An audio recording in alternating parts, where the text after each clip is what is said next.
Travel and hospitality was arguably the worst hit industry during the pandemic. Airlines, hotels, tourist attractions, all of them went down pretty hard. However, reports show that even when the pandemic was at its peak, Q2 of 2020, Airbnb showed revenue growth of $335 million, going on to step it up to $1.3 billion in the same period in 2021. But how is this even possible? When the rest of the hospitality industry was shaken down, and many sectors are bound to remain in debt for at least a few more years to come, how is it that a business that relies entirely on tourism and hospitality kept registering growth in revenue? What does Airbnb do differently that keeps them a step ahead? Have they always been at the top of this game?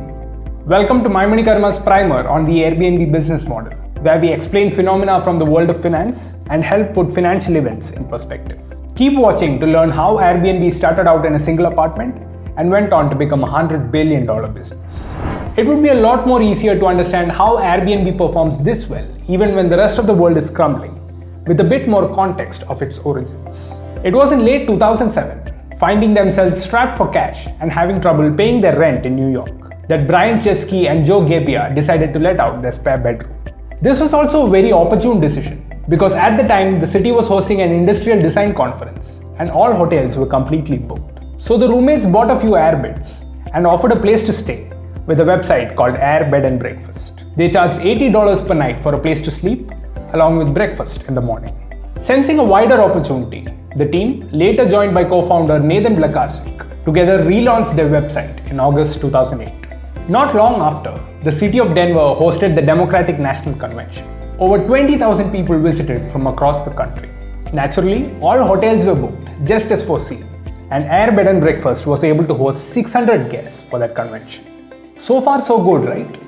If you look at that start and see where the company is now, it's easy to just plot a straight graph of growth.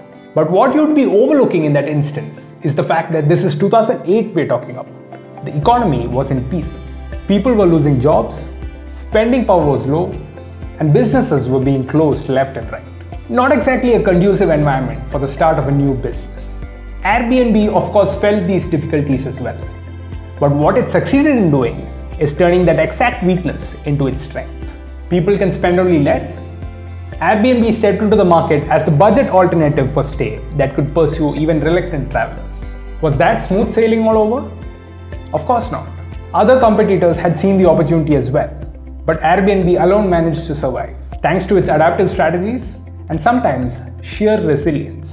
For instance, at one point near the beginning, when they had no significant funding, the founders had resorted to the ill-advised practice of maxing out on credit cards, ending up in $30,000 worth of debt. And how did they overcome it? By selling breakfast cereal. That's right, they decided to really lean into the breakfast side of bed and breakfast, selling homemade cereal boxes that they literally hot glued together.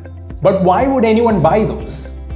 Well, the entrepreneurs just piggybacked on the Obama fever of 2008, cleverly branding the boxes as Obama O's and Captain McCain's, selling them as collector's items.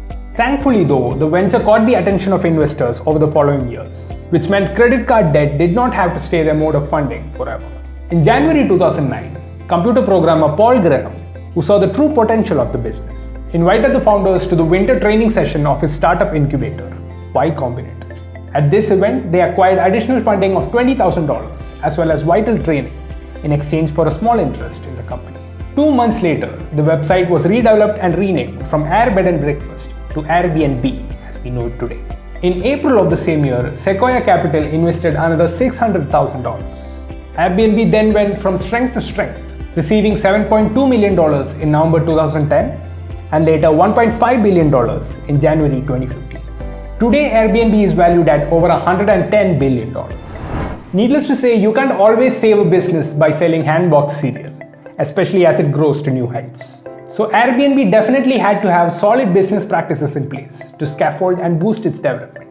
And it is in this department that we start to see just how well they play the game. The business model of Airbnb is pretty straightforward. A host can list their property on the Airbnb platform and after proper validation, can earn income through rent. The website or app connects travelers who are looking for cheaper or different types of stays from what hotels have to offer to properties available in any given location. Airbnb earns through commissions on every booking. At the traveler's end, it charges 3% and every host a 10% commission. Now, on the surface, this looks like something anyone can replicate. But taking a closer look at Airbnb makes it clear that things just aren't that simple. To start off, Airbnb pioneered the sharing economy, along with support from the gig economy. The sharing economy is now present all around us, to the extent that we just take it for granted.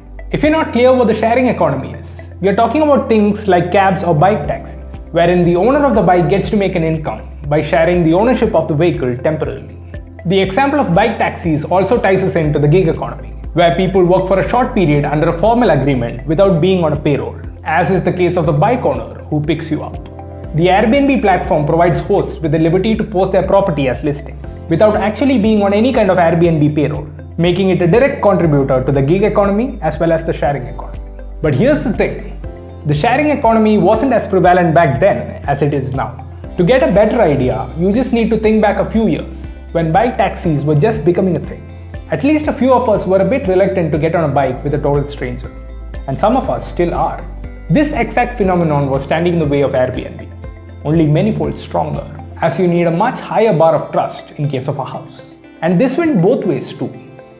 Hosts felt uncomfortable allowing someone to occupy their house, and some customers felt uncomfortable occupying what they felt was somebody else's personal space. The founders of Airbnb recognized this issue right at the outset and figured out that not only did the experience need to be cheap and accessible, but more importantly, it needed to be designed for trust. So they did not hesitate to immediately engage the gig economy of freelance photographers. Every time a host lists a property, Airbnb sends a photographer to take pictures of it. After the pictures are approved, it validates the property and makes it available on the website. This also helps them ensure that the property looks as presentable and welcoming as possible. Fun fact, they were able to develop this particular insight only when they went and met several of their hosts in person, as advised by none other than Paul Graham himself. Yet another key element of designing for trust, and perhaps the most influential, was the addition of the host's personality to the listing, with a photo and a short personalized description. This, taken together with reviews left by other customers, served as a token of authenticity that made it a lot easier for a prospective customer to feel safe staying in the host's house. In the absence of first-hand knowledge of a person, it is social reputation that we rely on to make a judgment. And this checkbox is exactly what the Airbnb team was ticking off here. Just how fundamental this practice is to acquire customer trust can be seen by just how mainstream it is today across most iterations of the sharing and gig economy, be it cab drivers, repairmen, or delivery people. Airbnb has also done a good job of differentiating itself from the competition, namely hotels. With an Airbnb booking, you can get access to a lot more space than what a hotel room can offer in that price. Also, many Airbnb hosts give a lot more freedom, like access to a kitchen and more flexibility in the number of guests permissible. While hotels may have partnerships with restaurants and tourist sites, Airbnb hosts can provide a more personal taste of guidance to local attractions, and in most cases even provide customers with the warmth of friendly acquaintance and cultural insight through a taste of day-to-day life in the neighborhood, which travelers cherish a lot. Each of these approaches that are geared toward making customers prefer and even look forward to an Airbnb stay have been chosen with a lot of insight and thought. It also lays testament to how well Airbnb adapts to the needs of the market, such that as a business, it always manages to keep growing stronger, even in the face of challenges, which are bound to come by one way or another. So now, how exactly did Airbnb manage to follow this trajectory and survive a challenge that crumpled the whole industry that it operated in? There's a saying in my mother tongue which goes along the lines of, "What was forged in fire will not wither in the sun."